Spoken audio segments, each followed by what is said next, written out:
ევროსაბჭოს მინისტრთა კომიტეტის გადაწყვეტილება ვანო მერაბიშვილის საქმეზე, როგორია შეფასებები? ადამიანის უფლებების დაცვის კუთხით ქვეყანაში არსებული მდგომარეობა სახალხო დამცველი 2018 წელს აჯამებს. კატალონიელმა სამართალდამცველებმა ქალაქ ჟირონაში ესპანეთის ერთიანობის დაცვის აქცია დაარბიეს, არიან დაშავებულები.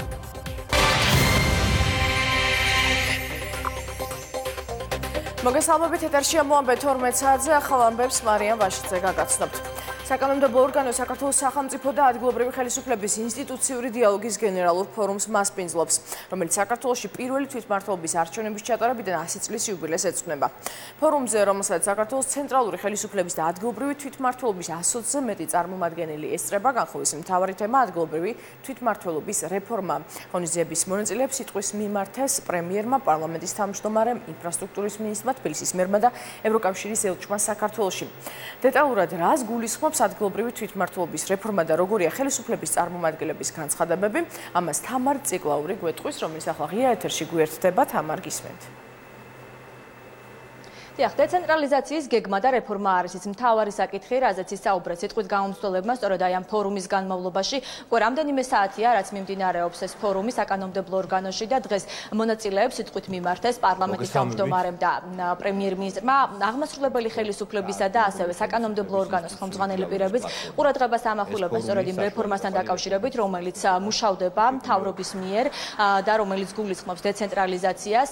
პრემიერ-მინისტრმა თქვა, რომ სწორედ დეცენტრალიზაცია და სრულფასოვანი ადგილობრივი თვითმმართველობის შექმნა არის მთავრობის ერთ-ერთი ამოცანა და აი ამ პროცესში პარლამენტის ჩართულობასთან დაკავშირებით გაამახვილა ყურადღება პარლამენტის თავმჯდომარემაც. გარდა ამისა, დღეს მონაწილეებს სიტყვით მიმართა ევროკავშირის ელჩმაც და როგორც ევროკავშირის ელჩი ამბობს, ევროკავშირი მხარს უჭერს საქართველოს მიერ გადადგმულ ნაბიჯებს აი ამ მიმართულებით. გარდა ამისა, ევროკავშირი მხარს უჭერს საქართველოს იმ რეფორმების განხორციელების კუთხით, რომელიც კიდევ უფრო დაახლოვებს ქვეყანას ევროკავშირთან და ასევე მხარს უჭერს ასოცირების შეთანხმების შესრულების ნაწილში, სწორედ მათ შორის რომ ერთ-ერთი ნაწილი გულისხმობს სწორედ დეცენტრალიზაციას და ადგილობრივი თვითმმართველობების განვითარებასაც.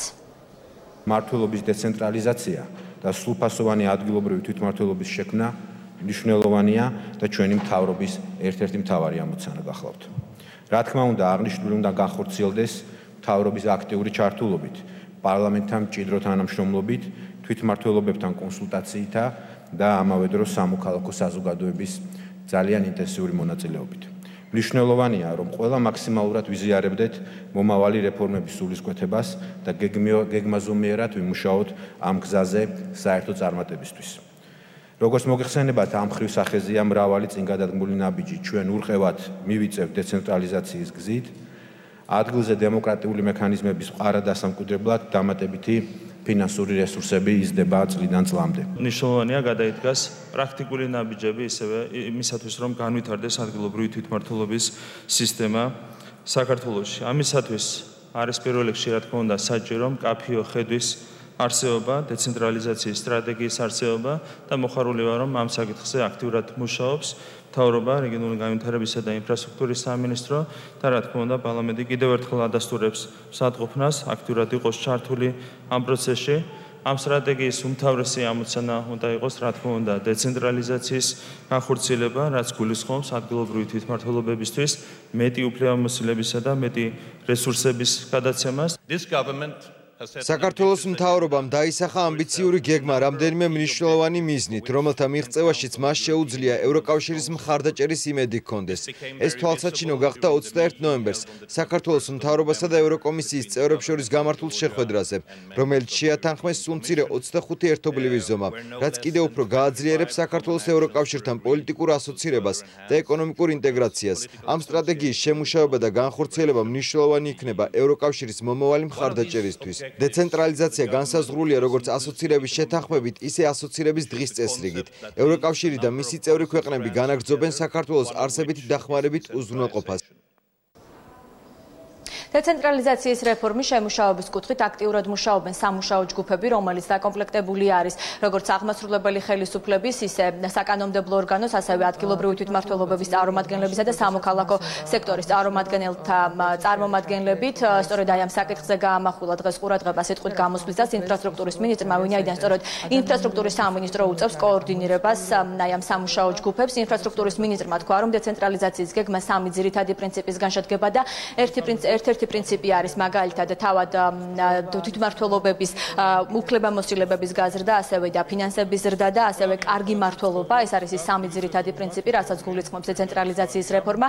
ასევე დღეს სიტყვით გამოვიდა და მიმართა ფორუმის მონაწილეებს თბილისის მერმა კახაკალაძემ, რომელმაც ისაუბრა სწორედ იმ განხორციელებულ რეფორმებთან დაკავშირებით და გადასადგმელ ნაბიჯებთან დაკავშირებით, რომელიც არის გასაწევი აი ამ კუთხით და ერთ-ერთი მნიშვნელოვანი ნაწილი, რაზეც ყურადღება გაამახვილა კახაკალაძემ, ეს არის თავად გადაწყვეტილებების მიღების პროცესში მოქალაქეების ჩართულობის აუცილებლობა.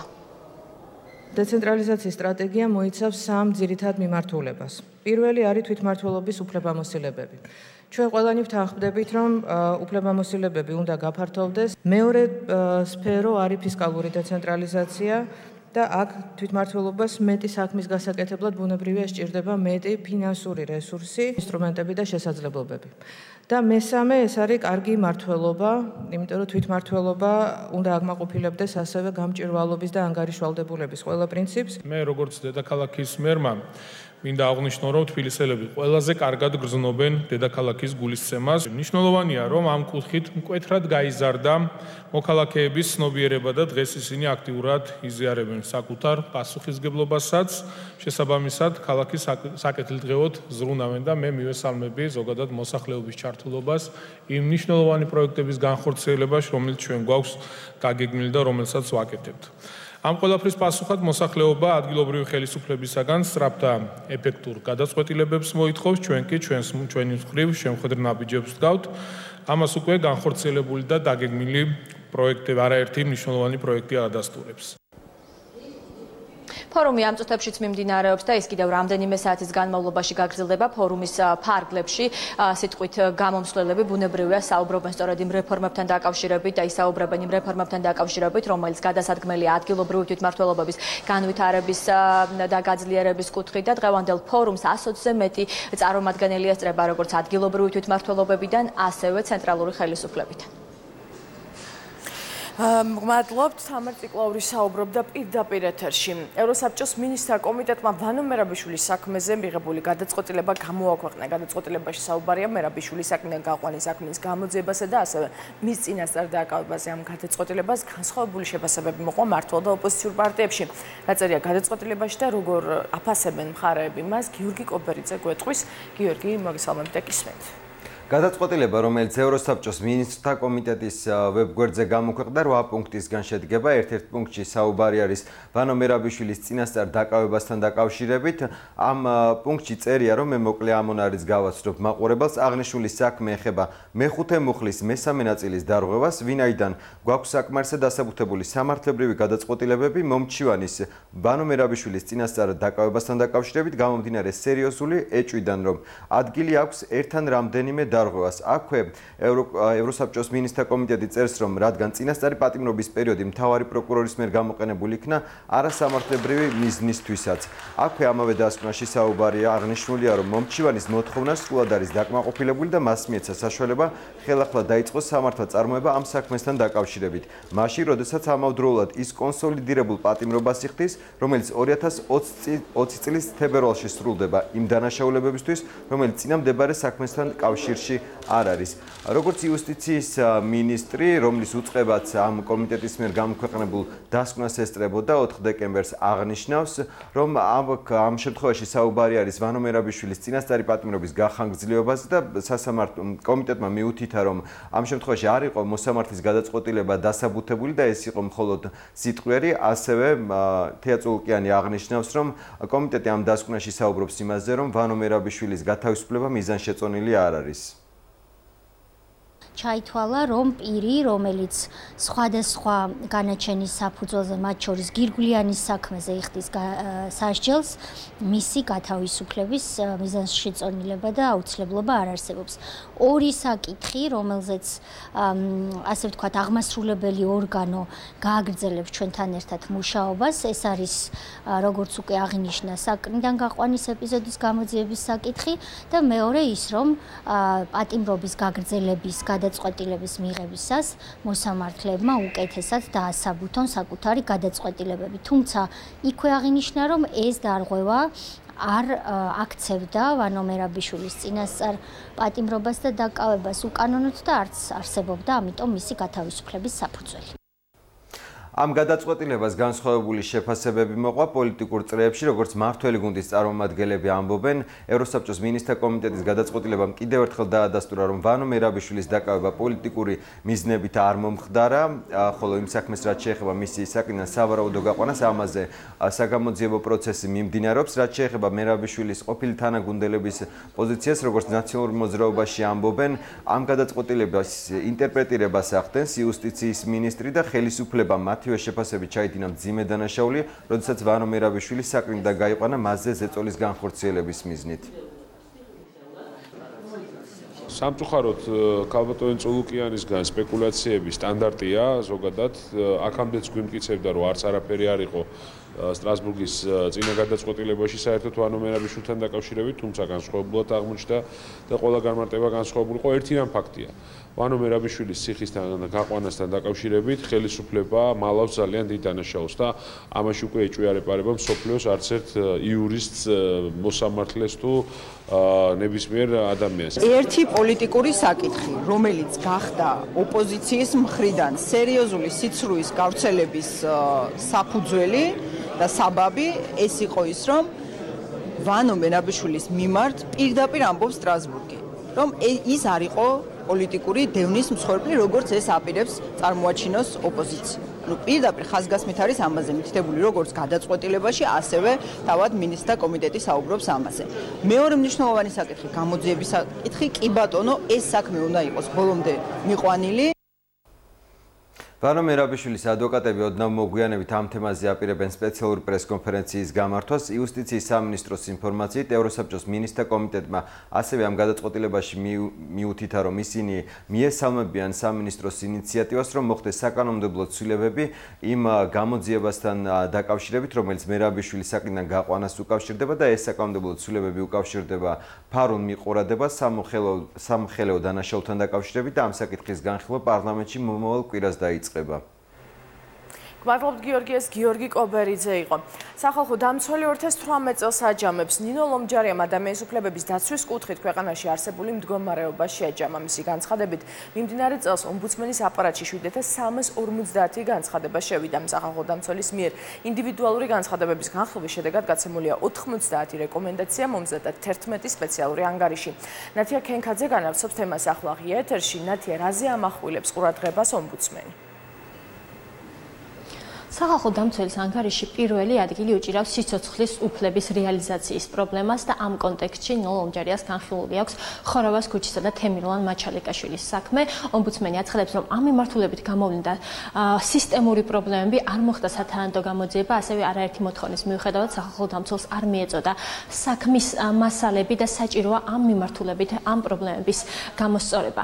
ასევე სახალხო დამცველის ანგარიში ყურადღება გამახვილებულია ბავშვთა უფლებებზე და მის თქმით ამ მიმართვიანობა არის გაზრდილი და ასევე მიუხედავად პოზიტიური ცვლილებებისა, კვლავ პრობლემად რჩება ქალთა უფლებების დაცვა და ზოგადად დისკრიმინაციის პრობლემა. სახალხო დამცველი აცხადებს, რომ ამ კუთხით ყველაზე მოწყვლად ჯგუფებს წარმოადგენენ ქალები, შეზღუდული შესაძლებლობების მქონე პირები და LGBT თემის წარმომადგენლები.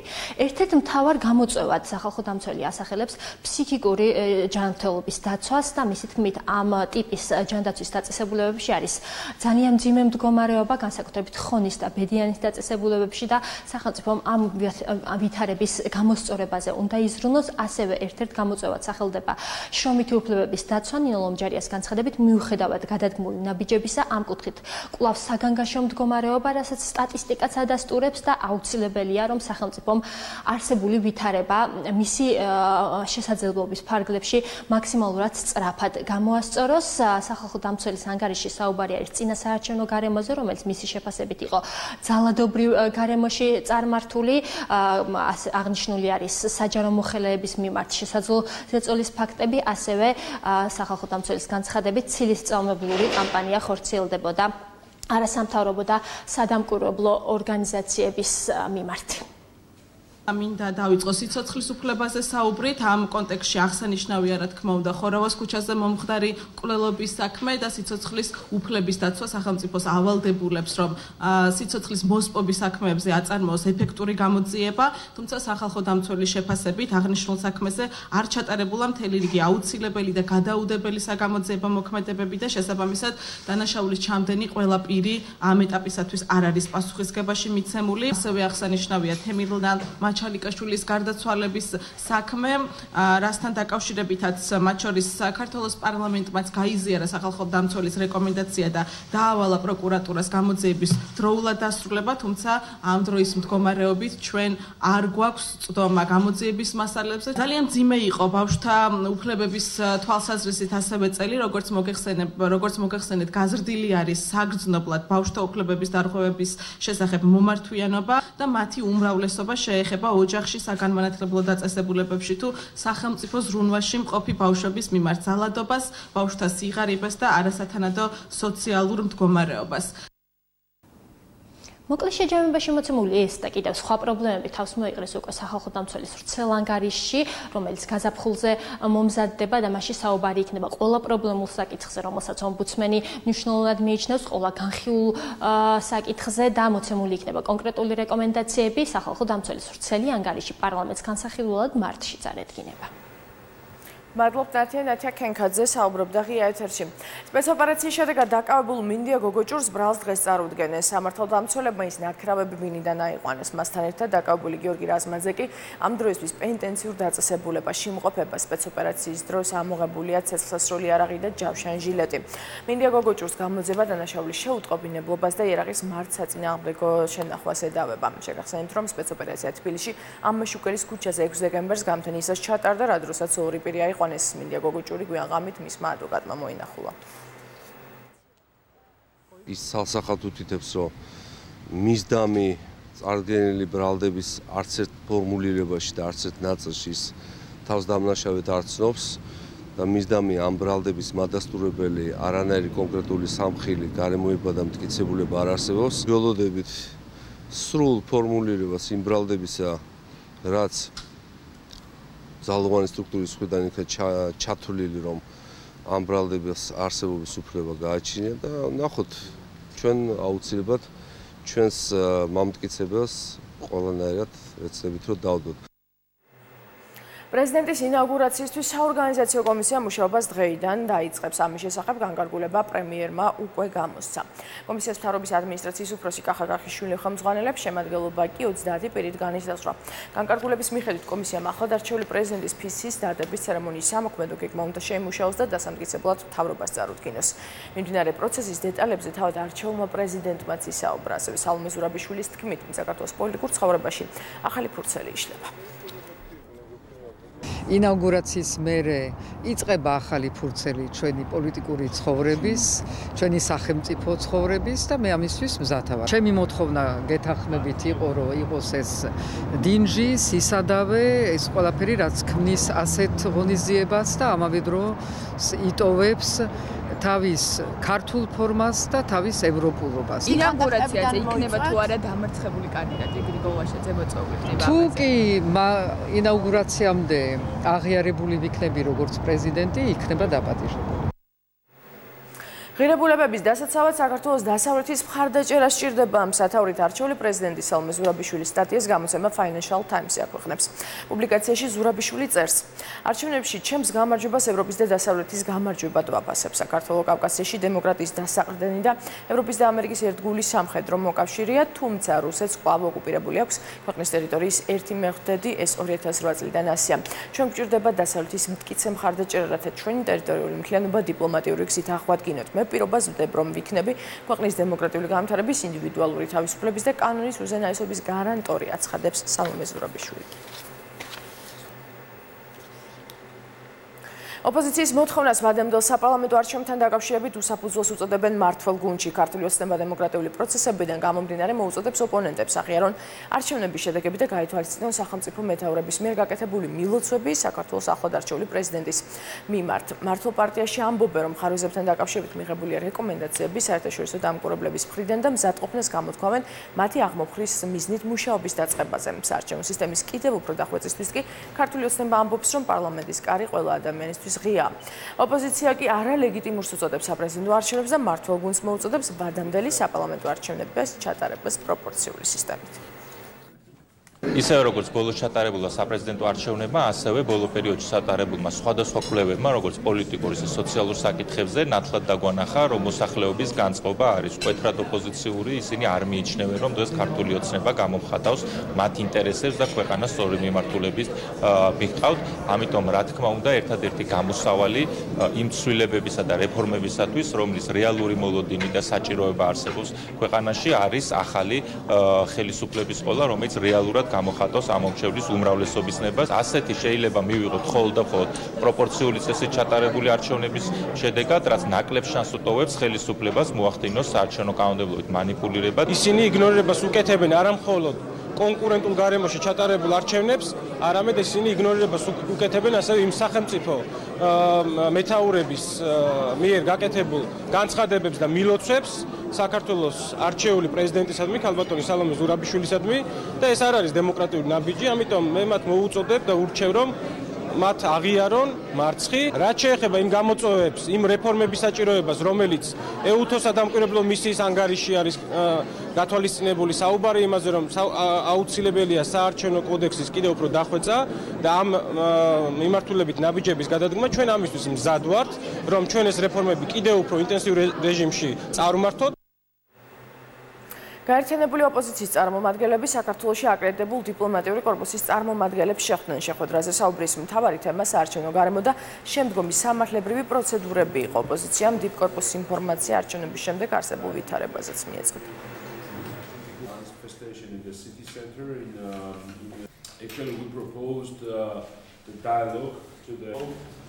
სამი მნიშვნელოვანი საკითხი, რაზეც ვიმსჯელებთ, ეს არის საარჩევნო დარღვევები და შემდგომი სამართლებრივი პროცედურები. ჩვენ ვამზადებთ სარჩელს, როგორც იცით და ამაზე გვექნება დავა. მეორე ეს არის პოსტსაარჩევნო აგრესიული რიტორიკა ხელისუფლების მხრიდან და მათ წარმომადგენლების მხრიდან თავდასხმები ჩვენს ლიდერებსა თუ აქტივისტებზე და მესამე ეს არის ის დესტრუქციული აბსოლუტურად პოზიცია, რომელიც დაიჭირა ქართულმა ოცნებამ ჩვენს მიერ შეთავაზებულ მოლაპარაკებებთან დაკავშირებით. ხელედულა ჰესის მშენებლობის საზოგადოებრივი განხილვა, რომელშიც ადგილობრივები და ინვესტორები მონაწილეობდნენ, ჩაიშალა. ქვემოსვანეთის მკვიდრთა გაღიზიანება გამოიწვია შეხვედრის დასაწყისში ჰესის მშენებელი კომპანიის პრეზენტაცია. მოქალაქეებმა ინვესტორებს პირდაპირ ჰესის თემის განხილვა მოსთხოვეს. სვანეთის მოსახლეობა ამბობს, რომ ისინი არ დაუშვებენ ქვემოსვანეთში ჰესი აშენდეს და ამის შედეგად სოფლები დაიტბოროს. ადგილობრივები შიშობენ, რომ წინაპრების საცხოვრებელი სახლების დატოვება მოუწევთ. როგორც სვანეთიდან ჩამოსულები აცხადებენ, ჰესის მშენებელმა კომპანიამ მოსახლეობის გადაბირება მოქთამრით სცადა.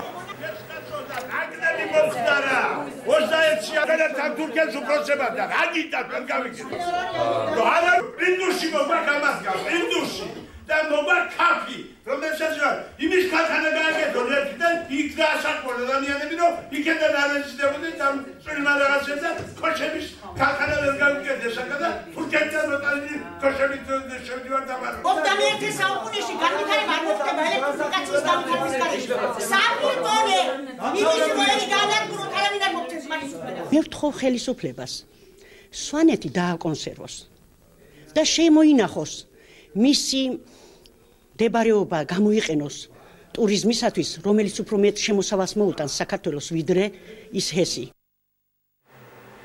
ალეკო ელისაშვილმა საქართველოს სამოქალაქო მოძრაობა დააფუძნა. მოძრაობის პრეზენტაცია პარლამენტის ეროვნულ ბიბლიოთეკაში გაიმართა. ელისაშვილის თქმით, ამ ეტაპზე მოძრაობის პოლიტიკური ორგანიზაციის სახე არ ექნება, თუმცა სამომავლოდ მის პარტია ჩამოყალიბებას არ გამორიცხავს. ელისაშვილის განცხადებით, მოძრაობის მიზანია ადამიანური გარემო შექმნა საზოგადოებიდან ახალი ლიდერების გაჩენის მეშვეობით. როგორც ელისაშვილი ამბობს, რომელიმე პოლიტიკურ მოძრაობასთან გაერთიანებას არ გეგმავს. მოძრაობა ევროკავშირის დემოკრატიის ხელშეწყობის ფონდის მხარდაჭერით სარგებლობს. ჩვენ ამ მოძრაობაზე და მის ფორმირებაზე ვმუშაობთ პრინციპში არჩევნების შემდეგ, იმიტომ რომ ბრიუსელიდან იყო კონტაქტი არჩევნების შემდეგ, აინტერესებდა თუ ვინ ვიყავი ადამიანი, რომელიც პრინციპში უფლოდ გავედი თბილისში მეორე ადგილზე.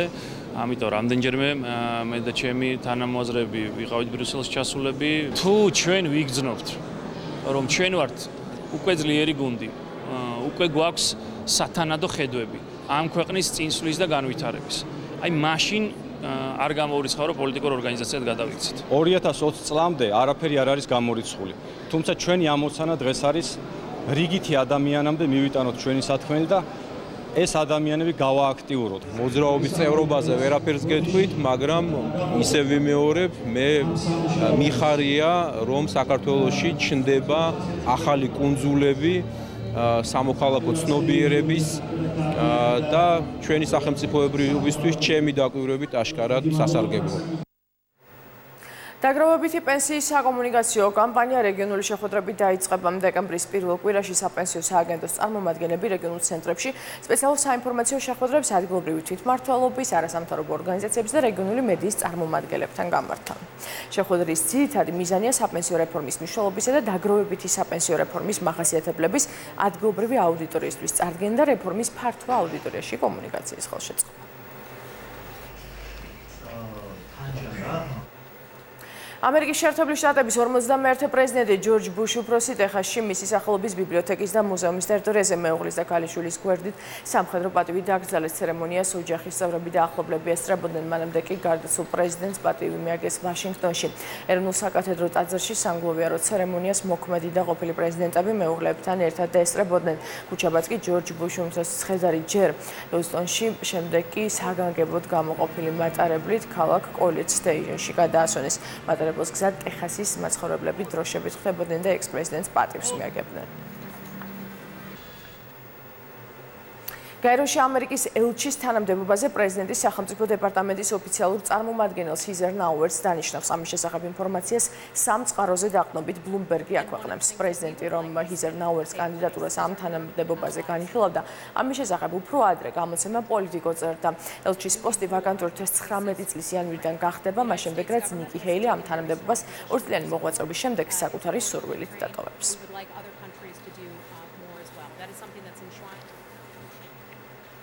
კატალონიელმა სამართალდამცველებმა ქალაქ ჟირონაში გამართული ესპანეთის ერთიანობის დაცვის აქცია ცრემლსადენი აირი და რეზინის ხელკეტების გამოყენებით დაარბიეს. პოლიციამ ერთი ადამიანი დააკავა. არეულობის დროს 27 პირი დაშავდა, მათ შორის 4 სამართალდამცველია. დემონსტრაცია ესპანეთის კონსტიტუციის მე-40 წლისთავის აღსანიშნავად მემარჯვენე პარტია ვოქსის პლატფორმა ორბონიასა და სახალხო პარტია პლატფორმა კატალონიისთვის ინიციატივით იმართებოდა, თუმცა დემონსტრაციის ჩაშლას რეგიონის დამოუკიდებლობის მომხრე მემარცხენე კატალონიური მოძრაობა შეეცადა. მისი წევრები ჟირონის მთავარ მოედანზე შეიჭრნენ და ტერიტორიის დაკავებას შეეცადნენ. პარიზის ცენტრში დაგეგმილი საპროტესტო აქციების გამო ქვეყნის ერთ-ერთი ღირსშესანიშნაობას ეიფელის კოშკს 8 დეკემბერს ტურისტებისთვის დროებით დახურავენ. ამის შესახებ ინფორმაცია სააგენტო როიტერის საფრანგეთის ხელისუფლებაზე დაყრდნობით ავრცელებს. ეიფელის კოშკის გარდა ასევე დაიხურება მუზეუმები, თეატრები და ტურისტებში პოპულარული ადგილები. სამართალდამცველები ასევე მიმართავენ შანზ-ელიზეს და ბასტილის ტერიტორიაზე არსებული მაღაზიების და საკონდიტროების მფლობელებს შაბათს თავი შეიკავონ სავაჭრო ობიექტის გახსნისგან. დაანონსებული დემონსტრაციის დღეს გაზიარებული იქნება უსაფრთხოების ზომებიც. ხელისუფლების ინფორმაციით დედაქალაქის ქუჩებში 65,000-მდე სამართალდამცველი იქნება მობილიზებული. განიხილება ჯარის და სპეცრაზმის გამოყვანის შესაძლებლობაც. საპროტესტო გამოსვლები საფრანგეთში უკვე მეოთხე კვირაა მიმდინარეობს. ის საწვავზე ტარიფების შემცირების მოთხოვნით დაიწყო. ამ დროის განმავლობაში არეულობას 4 ადამიანი ემსხვერპლა, ასობით კი დაშავდა.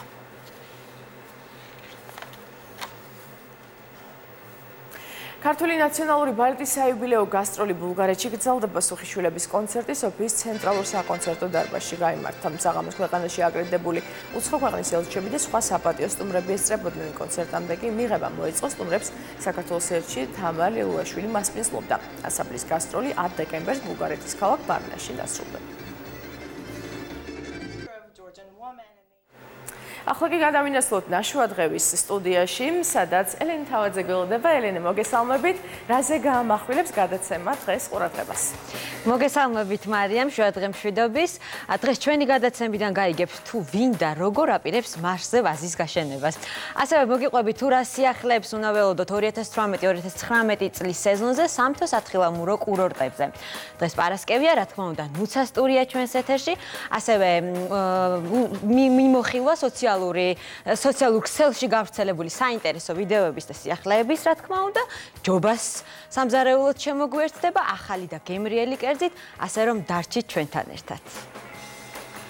მადლობთ ელენე, წარმატებული ეთერი მოამბე ამ დროისთვის დასრულებულია. მე 15 საათამდე გემშვიდობებით, მანამდე კი დღის ამბებს გაეცანით ერთი ტივიჯიზე.